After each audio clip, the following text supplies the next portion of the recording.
Okay, so today we're finishing chapter 3. We're doing 3.7. It's all about translations. So don't write any of this down. But a transformation is sort of a broad category in math. You say don't write down? You don't need to write this one down. So transformation is like a broad category where basically they're taking a figure and they're moving it and changing it to make a new figure. It's called a transformation, sort of like a transformer, right? It shifts to a different object. Yeah. So, a type of transformation that we're going to look at today is a translation. We will also look at other transformations later in this class. So in 5.7 we'll do one, and 7.6 we'll do one. I don't know if we're going to make it to 11.8. That's kind of a far ways off. But today we're doing our first transformation. So you can see those are all like end of the chapter sections. I don't know why they put them all at the end of the chapters, but they do. Here's the one we're doing today. A translation is a transformation in which the object is created by sliding the original object. That's what I want you to write down. That one, the first one. So basically what we're going to do today, you're going to take an object, you're going to slide it over, you're going to make a new object. So the way I remember this one is that it has like an SL in it. Translation, slide starts with an SL. So you're just taking a figure and you're sliding it to make a new one. You are not allowed to turn the object, flip the object, or change the size of the object. Same exact object slides over. So the image is the fancy way of saying the new figure. So this is what I want you to write down. Image equals the new figure.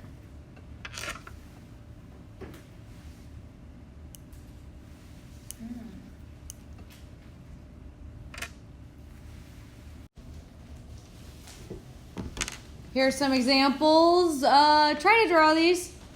In the first one, just make sure they're the exact same size. The second one, make sure that one's sort of turned a little bit. And the third one, make sure that one of your circles is smaller. Yes, draw these. Then we'll talk about them.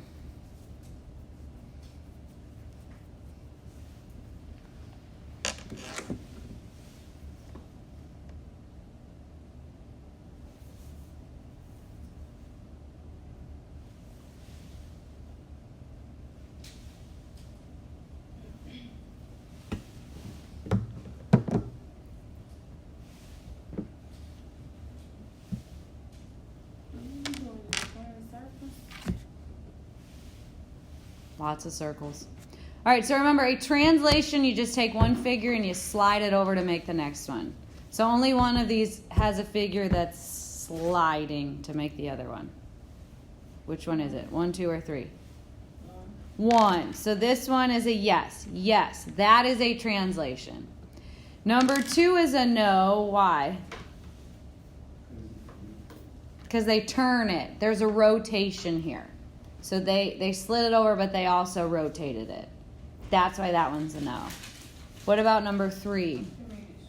Yeah, they changed the size. They made it smaller. So you can't spin it, you can't rotate it, you can't flip it, you can't change the size. So 1 is the only yes. So here you can just write the answers with me. So number 1. We're trying to decide if the white figure is a translation of the shaded figure. Is that a translation, number 1? No. Why not?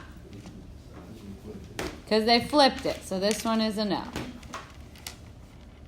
Flipped it. What about number 2? No. It looks like they kind of like spun it and like stretched it out a little bit, right? So this one's a no. Maybe that's my mind playing tricks on me. Number 3. Yes. Yeah, you can slide one to make the other. So that one is a yes. All right, raise your hand if you have any questions.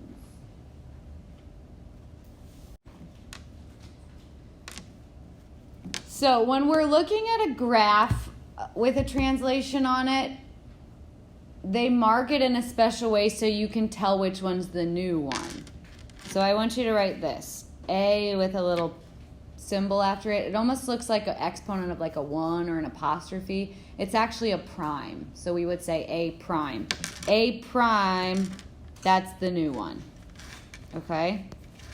And remember, the new one is another way to say the image.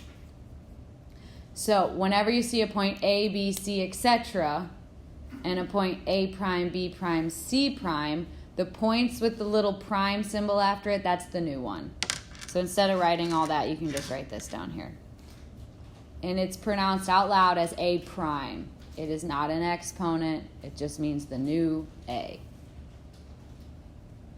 So on your quizzes and tests coming up, you'll see like a point that says A and a point that says A prime. And you have to know which one's the original one, which one's the new one, or all your answers will be backwards. Questions? All right, so I'm going to jump. We'll just look at this one. You don't need to write any of this down. We're going to first start by describing these out loud.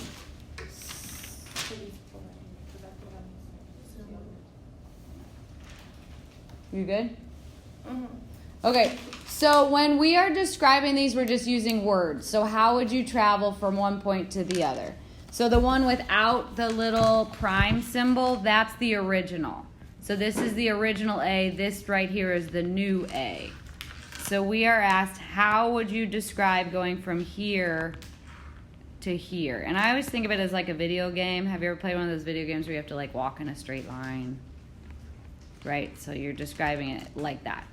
So to go from the original A to the new A, you would have to go left 3 spots. 1, 2, 3. And then up 5 spots. 1, 2, 3, 4, 5.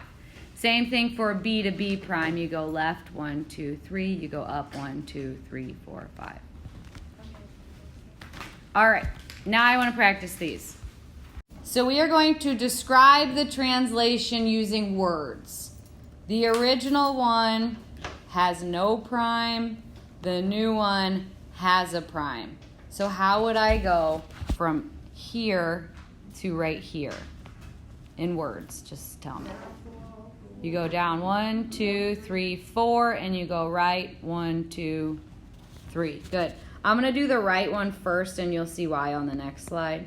So I am going right 3, down 4. Now, if you accidentally started on the prime and went to the original, you would have these left and up. That's going to be a problem. So make sure you're starting at the one without the little mark after it and going to the one that does have the little mark after it. And the cool thing is, if you wanted to do the D's instead, D to D prime, it's the same translation. You're still going right 3 and you're still going down 4. You got to take, yeah, there you go. All right, number 5, I want to go from the original X to the new X, or the original Y to the new Y, or the original Z to the new Z. So from this one to this one, I'm going left 1, 2, 3, 4, 5. Then I'm going down 1, 2. So the translation would be left 5, down 2.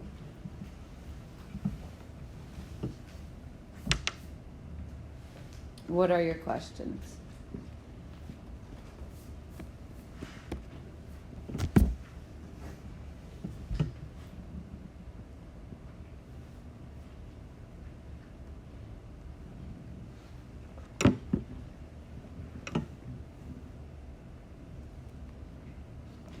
All right, now we're going to do these in coordinate notation. So I am going to have you write some stuff down. Write this coordinate notation, and I'll try to shorten this up for you.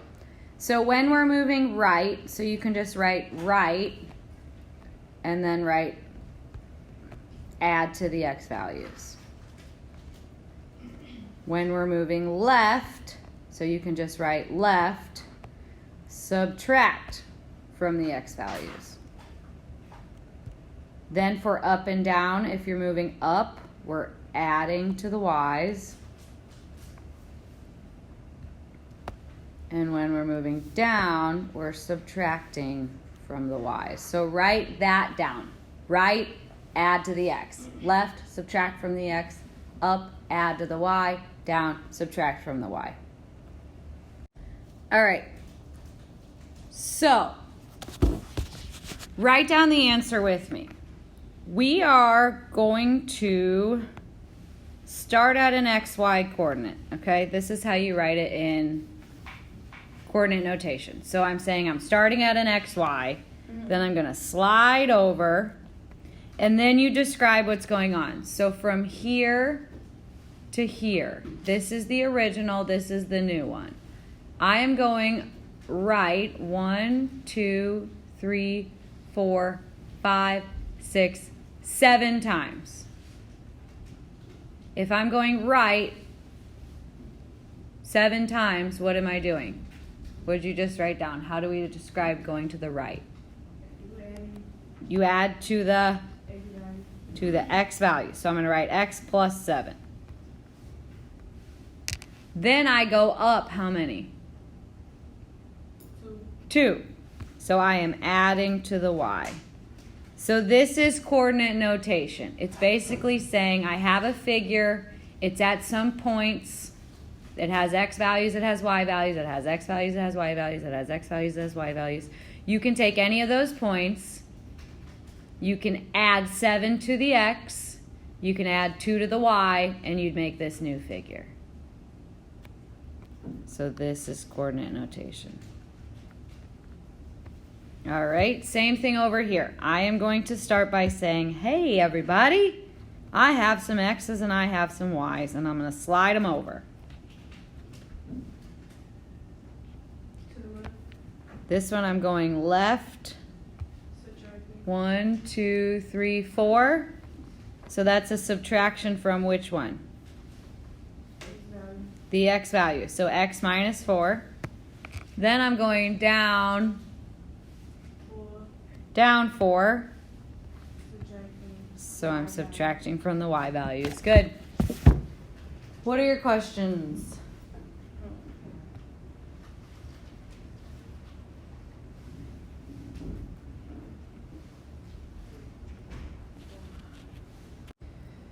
So in this one, we are matching what they're describing to the diagram. So number 7 says 4 units to the right and then 2 units down. So which one are they going right and down? Well, this one's going right and up. This one might be going right and down. Here they're kind of hard to see, but it's going from here to here. So right 4 and down 2, let's check. If I go from B, let's just say B.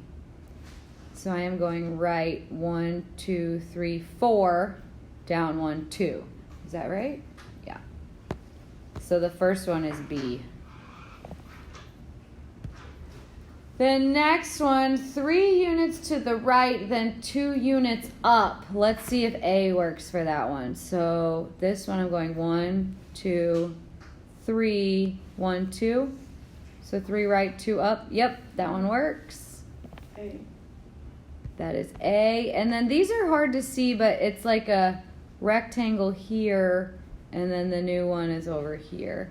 It's probably easier just to go with from the C's. So we have left 1, 2, down 1, 2, 3. Is that what the next one says? Yep. So this one's C. So just a matching. I think there's one like that on your homework. It's going like basically going off to the next shape. Yeah. So how would you get from the solid one to the dashed one? Oh, okay. Like, Because I thought it was just more like and basically in the boxes, like for that one right there, where B at. yeah. Yeah. I thought it was the same. Like 4 up and 2 down, basically. Yes. I just picked one out. I'm just saying. Yeah, so we kept a count for like 4 jumps and then 2 jumps. All right. What did we learn about today? Do you remember what these are called? Translations. Translations, good.